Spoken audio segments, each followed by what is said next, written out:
Do you want to accept this or do you want to try to change it?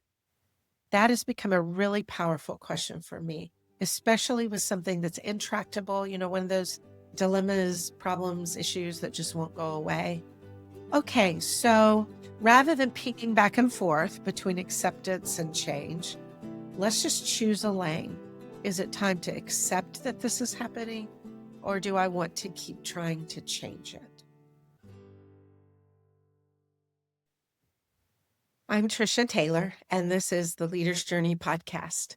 It's just me today. We're winding up this series on the basics of communication. You may be able to hear that I have a little bit of a cold, so we'll see how this goes. But I wanted us to talk about this. The title of today's pod is How to Ask a Question, which sounds really basic, I know. And it's true that leaders are above average at communication. I think communication is the currency of leadership, especially the ability to talk and to make a connection with people. But I see a couple of things, and they actually have a lot in common. One is the experienced leader who has a blind spot related to communication. Maybe it's talking, maybe it's listening, maybe it's inquiry, what we're talking about today. But they have a blind spot. It's getting in their way. Their communication is not landing the way they want it to, but they don't know why. And the second is really similar. It would be the situation of a new or emerging leader, or an aspirational leader who can't really get traction in their leadership because, again, they have a blind spot in their communication. No one has clued them into this. They can't see it because it's a blind spot and it's getting in their way. And in both cases, typically, I think the blind spot is in the basics. And so that's what we've been talking about lately. Of all the skills that go into communication, I personally think that the most underrated is inquiry, the skill of being able to ask questions that make a difference. And so I don't necessarily think that's the most important of the basic skills.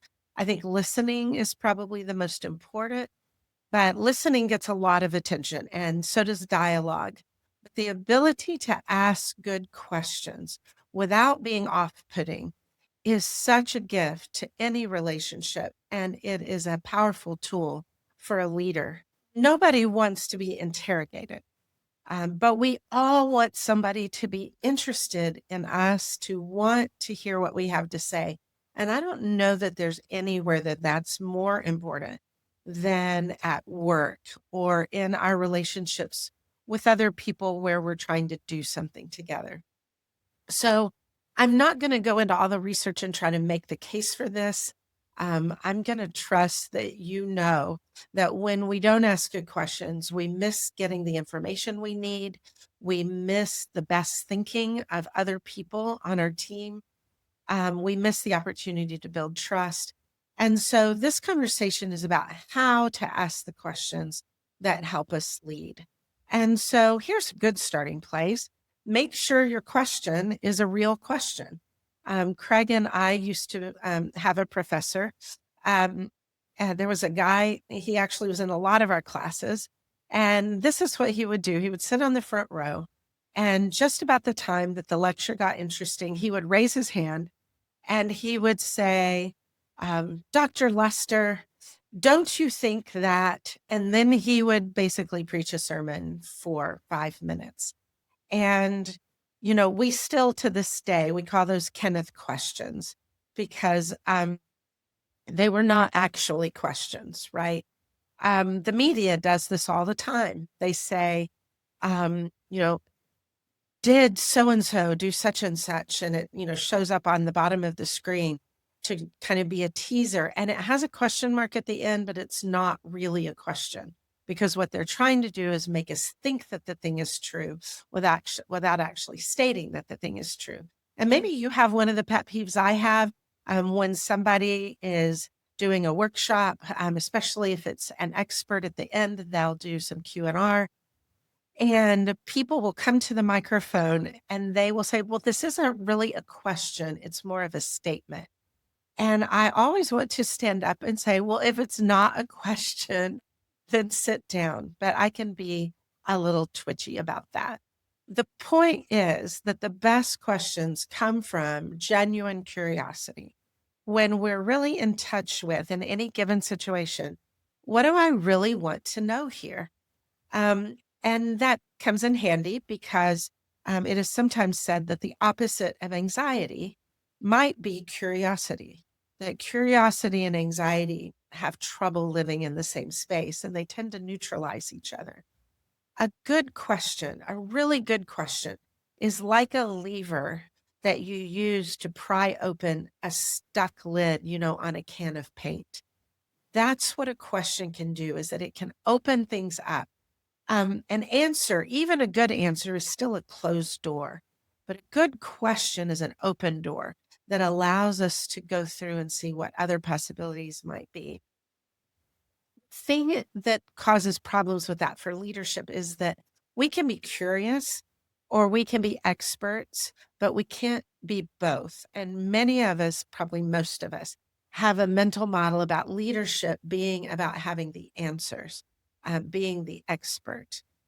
Frank Lloyd Wright said, an expert is someone who has stopped thinking because he already knows. I really like that quote. Madeline L'Engle says, the minute we begin to think we have the answers, we forget the questions. The problem with this is for us to ask genuinely curious questions, we have to believe that it's actually possible that maybe we don't have the best right answer, that maybe that lives in someone else, and our job is to try to um, help bring it out of them where it can be useful to all of us. The idea of asking good questions, so much of it is intuitive, um, and it takes practice. One of the things that we do when we're training coaches is we ask them to practice just in their real lives to, when you're in a conversation, ask 3 questions before you say what you think. So this could be with a spouse or a kid or a friend, but just when you get into a conversation, especially one that's a little twitchy, that you just practice. What is it like to ask 3 questions before you actually jump in with your own thinking? And as a practice, that is just really helpful to, first of all, help us learn to think of what those questions might be. But second of all, to notice how hard it is to stay curious and not jump in with our own stuff. So, um, once we've learned kind of the intuitive side and we've practiced that, then going deeper can be really helpful. There are a few resources for this that have been so helpful to me. We're going to put those in the show notes. But I want to distinguish between a few different kinds of questions here. And so let's think in terms of divergent questions and convergent questions. Divergent questions are the kinds of questions that open up possibilities. They help us generate more answers, more thoughts, more options. You're asking a divergent question when you get a marker board and you ask a question and then you just want to write down all the possible answers. Brainstorming depends on divergent questions. So these are questions like, what options do you see? What other ways are there of looking at this? What might happen if we fill in the blank? One of my favorite divergent questions is what else? Which just gives everybody a chance to get below their first layer of thinking and get into the second layer. Convergent questions, though, are questions that narrow things down. Rather than opening up to all the possibilities, convergent questions help us to focus. They help us to start making choices or to go deeper into one line of thought. And so, some examples of convergent questions would be, what are the advantages of this? What are the disadvantages of this? Um, what are our options? Which of these options would we like to pursue? What is a common theme here? Of all these possibilities, where would we like to focus? So that's the difference between, if we think about what our purpose is, are we trying to open things up and get lots of stuff out there? Or are we trying to, we've got lots of stuff already, we're trying to narrow things down. That helps us distinguish whether we want a divergent question or a convergent question. And then the other set I want us to look at are thinking questions and feeling questions. We use feeling questions, I think, a lot more than we realize that we do, because a very common question is, how do you feel about that? And that's not a bad question. In fact, that can be a very good question. Sometimes we say, how do you feel about that? When what we mean is, what do you think about that? So, that's just something to pay attention to. Um, but we use feeling questions when we want to help someone or ourselves listen to what their bodies are telling them, what their feelings are telling them. We want them to tune in specifically to their emotions. We might use feeling questions when someone is stuck. So, how do you feel about that? What's going on inside you? Um, we might name a feeling for someone and ask about it. Like, you sound sad. Your voice is sad. I see the tears. Is that right? And we name that and check that out with them, give them a chance to go down that path. We use thinking questions in a really different way. We use thinking questions when we're trying to cool things off, when we want to help someone calm down, when we're, again, trying to help people focus, process information, or give us information, or we want them to think critically. And we're trying to help people shift their mental energy away from kind of a dysregulated nervous system where a lot of the feelings live, and into their prefrontal cortex, so that they have access to, rational thought. Remember, when anxiety, it makes us stupid. And when we're hijacked by our nervous system, sometimes what we need is someone to help us get back into our thinking.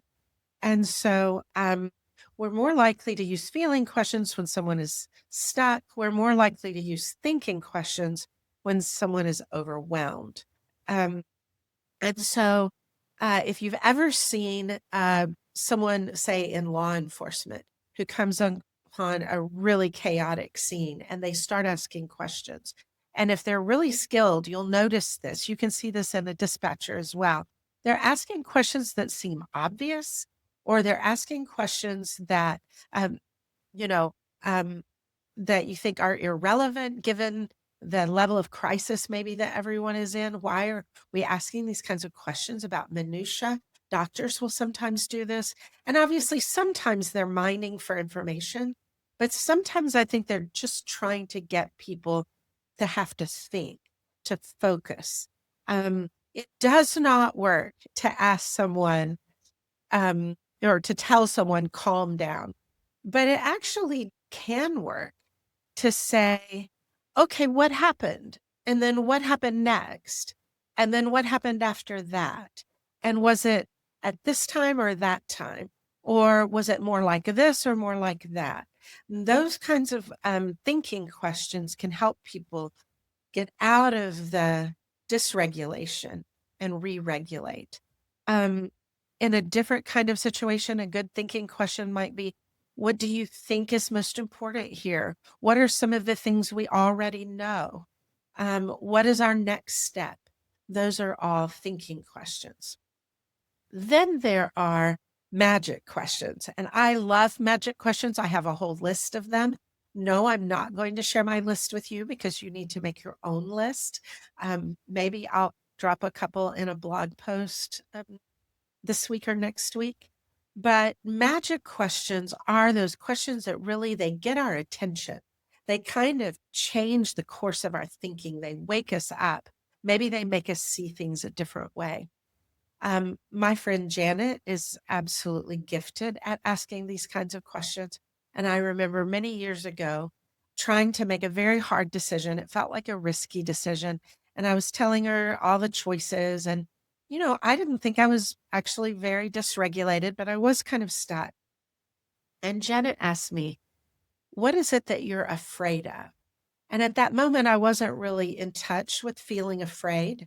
So that opened up a whole new line of thinking. And I'll admit, the first time she asked the question, I was a little irritated, because I was trying to, be rational, and she was asking me about feelings. But she ended up asking that question about 3 times, same question. okay, but what is it that you're worried about? What are you afraid of here? And when I was able to actually answer that question, it changed everything for me. Because that was a moment that I knew exactly what decision I wanted to make. That's what magic questions do. I will share with you a couple of my favorites. One, if you've done any work with us at all, you know this one. This is the magic question that says, given that this is happening, how do you want to show up? And that question does two things. First, it just kind of um, takes some things off the table. In other words, it encourages us to stop protesting what is happening and move toward acceptance. But then it opens up possibilities. So, given that this is happening, how do you want to show up? It's a question I ask myself all the time. It's a question we ask each other at the Leader's Journey. It's a powerful magic question.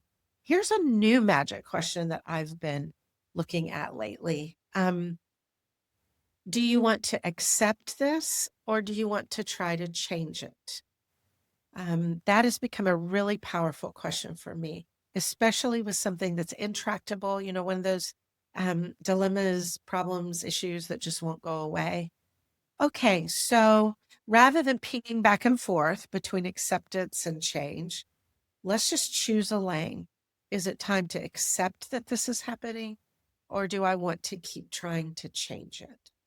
And then I think one of the most well-known and powerful magic questions out there is, what are you pretending not to know? Again, you kind of get how magic questions work. You can't use them all the time, but they kind of stop everything and reframe and give us access to a different way of thinking. So I would encourage you, for you as a leader or you in your organization, make your own list of good questions at TLJ. We have a long list. I think we're starting on our third page now, single spaced, of questions that we found to be effective. Start your list. What are the questions that you are finding give you access to the kind of information or the kind of relational connection that you want? So then at this point, you've got lots to practice, but you might be saying, okay, I think I asked pretty good questions and it's not working. And I think there could be a few things going on. You could have possibly a little bit of a blind spot. Maybe your questions are too personal. Maybe they come across too much like an interrogation. I have a couple of a couple of friends who ask questions so intensely that if I didn't love them very, very much, I might be put off by that. Now, as that happens, I do love them very much, and I love that they ask these questions so intensely. But honestly, not everyone could get away with that with me. Here are a couple of other things for you to think about. You might not be as safe as you think you are. When someone asks us a question and we don't feel safe, we hedge, we look for the right answer, we try to give them what they're looking for. We're a lot less likely to say what we really think, to say what we see from where we sit. And so if you're finding that you're asking questions, but you don't sense that they're working, it might be good to explore whether you are as safe as you think you are. If you're the boss, it could just be your position, but that's still something worth looking at. Um, I have a friend who was in a situation where a leader asked for feedback, was very explicit that he wanted feedback. And then when my friend gave that feedback, he got very defensive. And honestly, we've all had that situation, right? But here she is in a meeting. He has asked for feedback. So she gives it to him. It's fairly innocuous feedback. It's just, you know, um, it's something that he could have taken and used. But instead, he asked a question. She answered it. He got defensive. And she told me, I'm going to stay in this group, but I am never answering one of his questions again, at least not honestly. And I think we know what that's like. The other thing that could be going on is that you could be asking a question, but not listening to the answer. I don't mean like getting defensive and dismissing the answer, but just sometimes we ask questions and then we keep talking. Craig and I used to watch a news show where the interviewer would say something like this. So I want to ask this question about this thing that happened because I think it's really important that we understand these three things about it and also that we consider these other things. And here's what two other people think. And by the time she finished asking her question, first of all, it was pretty clear that she didn't actually want to ask that question. She wanted to say what she wanted to say, but also who even remembered what the question was? And it bugged me so much, honestly, that I quit watching the show. Good questions need to be short and they need to be incisive. And so those are a couple things for you to consider if asking questions isn't getting you the results you want. Okay. When it comes to inquiry, which is this practice of asking good questions, it takes practice. I mean, we've just got to learn how to do it, right? And it takes intentionality. We have to come to conversations ready to ask questions wisely. But I also don't want us to make this harder than it is, okay? Because at the bottom of all of this is just get curious, right? We just need to tap into our natural curiosity. Children ask a gazillion questions. Why? Because they're actually curious. And if we can tap into that, um, we can cut through all the chatter and some of the small talk and just ask, what is it that you really want to know? And ask that question. Ask the question maybe that no one else is asking. And you'll see the power of that kind of inquiry because at the end of the day, good questions lead to good answers. And sometimes when we're not getting good answers, it's because we're not asking good questions. We all live in the world that our questions create. And so asking good questions gives us the opportunity to make it a better world. I'm so glad that you showed up for this conversation. You stayed all the way to the end. This is also the end of our series on the basics of communication for leaders. I want to encourage you to do a few things. One, if you missed the first few pods or the blog posts that go with them, check them out on our website. We talked about how conversation is like a game of catch. We talked about how communication flows in organizations. We talked about what do you do when you've talked something out and you still don't agree. So go back and check those out. You can listen or read, or hopefully you'll do both. You can also find us on Facebook and Instagram. We'd love to continue a conversation with you there.